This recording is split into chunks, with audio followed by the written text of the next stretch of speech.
ప్రభునందు ప్రియులరా, బాగున్నారా? దేవుని యొక్క పరిశుద్ధ నామాన్ని బట్టి మీ అందరికీ వందనాలు. ఈ యొక్క సమయంలో ప్రభు అంటారు, దుష్టుల ఆలోచన చెప్పున నడువక, పాపల మార్గమున నిలువక, అపహాసకులు కూర్చుండ చోటున కూర్చుండక, యెహోవా ధర్మశాస్త్రమునందు ఆనందించుచు దీవారాత్రులు ధ్యానించేవాడు ధన్యుడు. ఆనందం ఎక్కడ ఉంది అనంటే దేవుని వాక్యం ఆనందించడంలో ఉంది. ఎప్పుడైనా వాక్యం విన్న తర్వాత ఆ విన్న వాక్యాన్ని ధ్యానించాలి, అనగా నెమరు వేయాలి.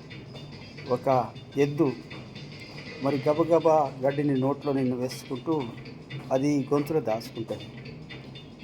అది ఎక్కడో ఒక చెట్టు కింద రైతు విప్పినప్పుడు నీడలో కూర్చొని దాన్ని మళ్ళా నోటిలోకి తెచ్చుకొని నెమరు వేస్తూ ఉంటుంది.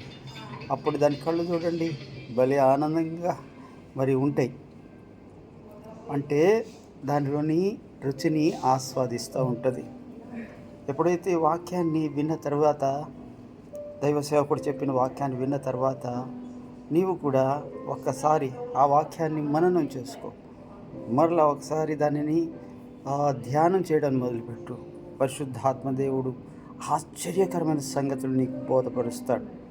దైవ సేవకుడు సమయాన్ని బట్టి, పరిస్థితిని బట్టి కొన్ని మాటలే చెప్పొచ్చేమో, కానీ నువ్వు కానీ దేవుని సన్నిధిలోని మోకరించి ధ్యానించినప్పుడు దేవుని యొక్క ఆత్మ విస్తారంగా నీతో మాట్లాడతాడు.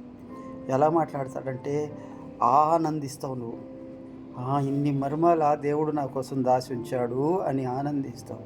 అందుకని భక్తుడైన దావీదు వాక్యం గురించి బాగా తెలిసినోడు కాబట్టి అంటాడు, ధ్యానించుచు ఆనందిస్తూ ఉంటే నువ్వు నీటి కాలువలో నాటబడిన చెట్టులా ఫలిస్తావు.